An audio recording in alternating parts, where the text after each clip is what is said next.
Може да звучи малко налудничево, но е казано от сериозни хора на сериозен форум в Ватикана. До една година, вследствие на чудовищна манипулация и подмяна на фактите, е възможно военни да инсценират нападени от извънземни, за да може това да бъде аргумент в полза на желаящите да наливат милиарди в въоръжаване и превъоръжаване за военни цели. Или да оправдаят налетите или да оправдаят вече милиарди. Професор Лъчезар Филипов е при нас. Той е част от Института за космически изследвания и технологии. Да. И това от вас дойде като разказ. Значи аз се завърнах вторник от тая конференция, като частно лице участвах, тъй като моите колеги дори ми забраниха да използвам и откъде съм. Добре, пишем частно лице. Това си е техен проблем, тъй като участниците, около 10 чужденци, които бяхме, никой не се притесняваше да представлява организацията си. Но това са си наши проблеми. Вие включително и от пари се нуждаехте, за да пътувате на тази конференция. Реши го проблема, така че това не е... Проблемът е за много членове на Българска академия на науките, но явно аз просто така се получи нещо. Добре. Кой ще се прави на извънземен и с каква цел? Значи, това беше информация, която се подаде от италиански военни, които участваха, имаше двама генерали. Значи, това беше мероприятие, което беше организирано, между прочим, не във Ватикана, а в Рим. И се нарича Първа римска конференция. Това е 11-та конференция на КУН. Това е италианската уфологична организация, но това е Първа римска, която под егидата на Външно министерство, на кметството и така нататък, и Министерство на отбраната на Италия. Значи участваха военни, участвахме ние няколко чужденци, значи беха двама французи от Европейската космическа агенция, президента на Френската аерокосмическа асоциация, директора на Ватиканската обсерватория, директора на Дъблинската, около 10 човека бяхме. Освен италианците, около 200 човека беше форум. Значи основната тема беше точно това, беше представено от италианците и от американци. Кой точно го твърди? И с какви аргументи има? Или значи, това е информация, която е получена в италианските служби. Сега как са го получили? Значи, как звучи? Значи беше представено така, че до една година, ако не в района на една година, може и повече, ще се организира така наречената манипулация или нещо типа на 11 септември, което ще демонстрира агресивността на извънземни към земните жители. Тоест какво ще се имитира идване на извънземни, ама не истински, което как ще изглежда? Звучи апокалиптично, вижте, като американски аз не мога да кажа. Значи горе-долу вие виждате, че в медиите се просмукват вече такива филми за агресия на извънземни и така нататък. В медиите се просмукат информации за края на света. Не, махнете го. Това никой, между прочим, 4 години аз ходя по такива мероприятия, никой да в чужбина не се говори за 12. А кой го казва това? Че нещо подобно на 11 септември? Не на 12. Значи, подобно на това, което се случи тогава с войната срещу тероризма, както сега знаете, имаше манипулации свързани с няколко арабски страни, за да се предизвикат военни действия там. Тоест с мащабите на тези събития. Ето такова нещо, което за да направи отново едно превъоръжаване вече на нивото на междузвездни войни. Кой го каза това? Кой е италиански представител? Рикардо Пиноти, който е един от основните личности в тая организация КУН. Какво работи? Рикардо Пиноти. Той е инженер, който е научен секретар на тази КУН организация, която фактически, значи, тези, които ние участвахме там, бяхме заснети на едно DVD, което DVD след мартинската конференция ще се разпространи в медиите, точно с нашето мнение какво мислиме за една такава манипулация. Господин Пиноти, има ли някакъв изтекал документ, някакво сведение, някакъв прихванат разговор, за да звучи достоверно и за да му повярвате и вие останалите сериозни участници, че е възможно това нещо да се забърка? Господин Пиноти, президента на Френската аерокосмическа агенция, то се води Асоциация по аеронавтика и астронавтика, който фактически каза, да, аз също имам тези мнения, тези данни, ние сме ги получили по нашите канали. Представител, който беше на JPAN, това е лабораторията, която е към Тулуза. JPAN е лаборатория вече с 30 годишна история към Френската космическа агенция. Тя е под прякия контрол на президента. Те също имат информация за подготвянето на една такава евентуална провокация. И кой ще има интерес от нея, за да се превъоръжи? Значи ще имат интереси руснаци, американци. Това ще бъде, как се казва, едно изнасяне на нови технологии, на ново превъоръжаване. Вие вярвате ли в тази теория? Очевидно все още не подкрепена с документи и нещо, на което да стъпи. Значи аз първо, докато не видя документи или доказателства, не мога да повярвам. Но вижте, аз участвам вече пета година в такива конференции. Значи непрекъснато ние се оправдаваме, че те не са. Непрекъснато ни се задава въпроса, агресивни ли са, ако съществуват. Защото в крайна сметка... За извънземните вече за извънземните говорим. Значи, агресивни ли са, верно? Не са, защото вижте, значи ние имаме факти, че те са ни посещавали хиляди години преди. Сега, значи имаме факти, които ние показваме, че ние не можем да докажем, че тогавашното ниво на култура съответства на тези технологии, които се използват, значи някой ни е помагал. Ние виждаме религиите, които са много странно, че всички религии са свързани с някой идва от небето, независимо, че те не са свързани, те не са си говорили. Значи това показва, че тяхното присъствие, тяхното идване, евентуално, те са могли многократно, стократно да ни унищожат. А сега дали са тук? Не мога да ви кажа. Значи, вижте, да не говорим. Значи, това е несериозно. Дали са тук и дали ни наблюдават, дали ние сме... Значи, доказателства няма. Но аз считам, че ние трябва да сме готови и много научни среди вече го говорят. Трябва да сме готови за един евентуален контакт и ние трябва да знаем какво ще искаме, т.е. какво ще правим. Защото, вижте... излъчиха май наскоро специален говорител, ако има такъв контакт, той да го осъществи. Да има представител. Вижте, значи ние сме още далече от това дали ще има извънземен разум, дали ще го открием. Защото, ето, ще ви дам един пример. Ние не можем да се разберем делфините как говорят. Ние помежду се не можем да се разберем. Да не говорим за нашето общество. Значи това са нещата, които в крайна сметка ние трябва да ги изчистим за себе си. Какво трябва да поискаме? Не можем да поискаме. Значи, едно от нещата, за да поискаме, ние трябва да сме наясно със себе си. Значи скоро няма да дойде.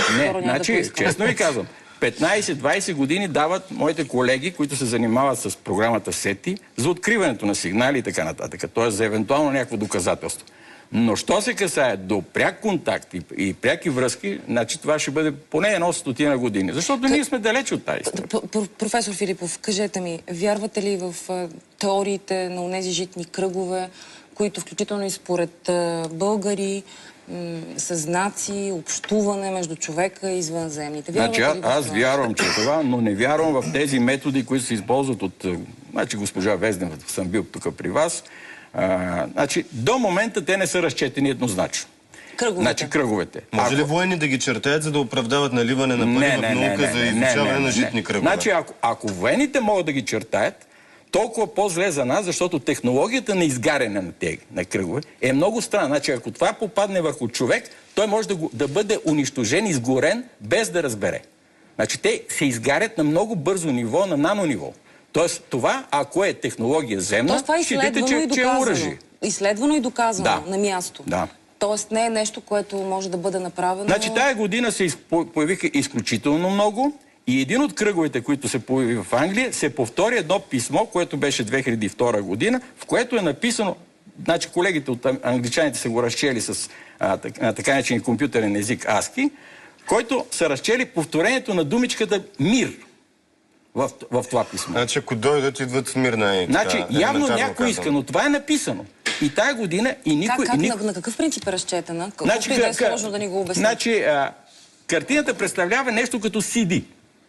Вижда ли се CD-то, което е с интервалчета, празно, точки, интервали. Единици и нули принципа на но е написано така кръгово и като се вземе дължината на самите интервали, може да се преведе в така наречени нули и единици.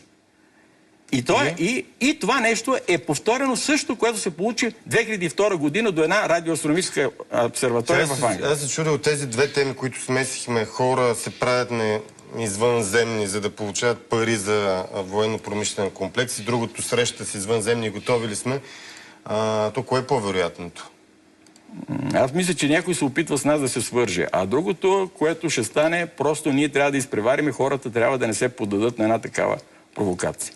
Затова ние се събираме на 23 и 24, там ще участват американски космонавти са поканени, ще участват от Азия, ще участват хора от Южна Африка, ще участват от Чили, от Перу. Кога това? 23-24 март следващата година в Сан Марино. Сега го решихме, това е голям Казвате на форум. хората, които не гледат сериозно на това, което говорите. Вижте, то си е всеки за себе си. Аз какво да ви кажа? За мен, ако не съществуват извънземните, е нещастие за човечество. Защото ние с тези темпове, които в момента живеем и с този антагонизъм, в който сме в момента, ние не повече от 1000 години ще живеем на тази планета. Тоест края на света се отлага за след 1000 години. Не, ние просто ще се самоунищожиме. Разбирате, ние няма да имаме ресурси, ние няма да имаме хранителни продукти, ние ще започнем изкуствено да намаляваме числеността на населението, не дай си Господи да минеме на варианта на хитлеристите за избиване. Между другото, Китай искат да върнат позволиха разрешението за наличие в градовете на второ дете. Някой каза, това ще е вече края на света. Ако не, вижте. Значи варианта с ограничението на числеността на човечеството не е нормално. Ние трябва да измислиме други методи за хранене, други енергетики. Ние в момента се храниме с мъртва енергия. Значи ние гориме нефт, гориме газ, гориме дърва. Значи това ще свърши един ден. Ние си ядеме клона, върху който стоиме. Но ако ние минеме към така нещите чисти енергии, усвоиме термоядрената реакция, за да можем от вода да получаваме енергия. Тоест, ние тогава ще решиме проблема. Това не... Другото, което... Това ли голямото предизвикателство за науката е енергия от вода? Не само от това. Значи ние сега открихме с екс-бозона, откриваме вакуум, физически вакуум. Тесла преди 100 години е казал, че може да се тегли енергия от вакуума, който фактически съществува навсякъде. Вселената е пълна с вакуум. Благодаря ви много. Заплеснахме се, отплеснахме от много теми, беше ни интересно. Благодаря ви за това, че бяхте тук. Новините, Ивайло Василев.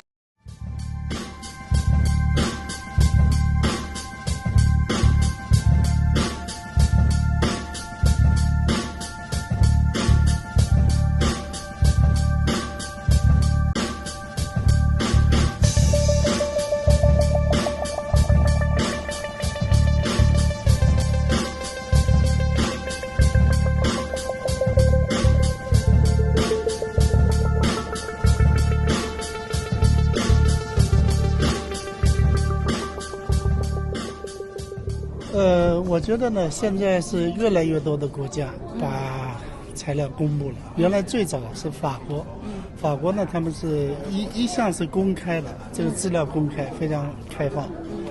但是后来呢，渐渐英国也这个公布了一些资料，其他国家也陆续的公布了一些资料。最近呢，就是美国公布了一个材料，就是说他认为罗斯威尔事件可能是有它一定的真实性，是吧？这讲，所以证明现在的这个情况在变化，有利于我们把这个谜底揭开。有一些资料呢，他们觉得长期，原来是作为军事机密的，解密了，解密了，觉得有的是弄清楚了，所以他们觉得的确是不明飞行物，所以把这个在一定程度上不明飞行物的真实性，他们披露出来，就没有必要长期来保密这个因为当时保密的情况下，它也是不确定的，自己都没有信心的，这样子。现在呢，就是大体上可以觉得它是不明飞行物，所以就陆续的这个。时代也不同了，现在我们已经进入航天时代了。这个大背景下，跟那时候这个东西方的对立，或者苏联和美国两个超级大国对立的背景下，冷战的背景下是不同的。对。但是呢，我们的信息来源来看，是你刚刚讲的这样，就是有不同的来自于不同星球的外星人存在，甚至有可能跟我们的这个地球人呢，在混在一起，在做一些工作。我觉得实际上我们目标是一致的，因为现在地球已经遭到了很大的污染，人的心灵也遭到污染，就是人的内外环境都遭到污染。这个地球告急，人类告急，在这种情况下，怎么样来拯救地球、拯救人类呢？就要把我们地球的最先进的那些前沿科学，跟我们从宇宙来自于宇宙的这个前沿科学结合起来，来拯救人类，这是一个非常好的方法。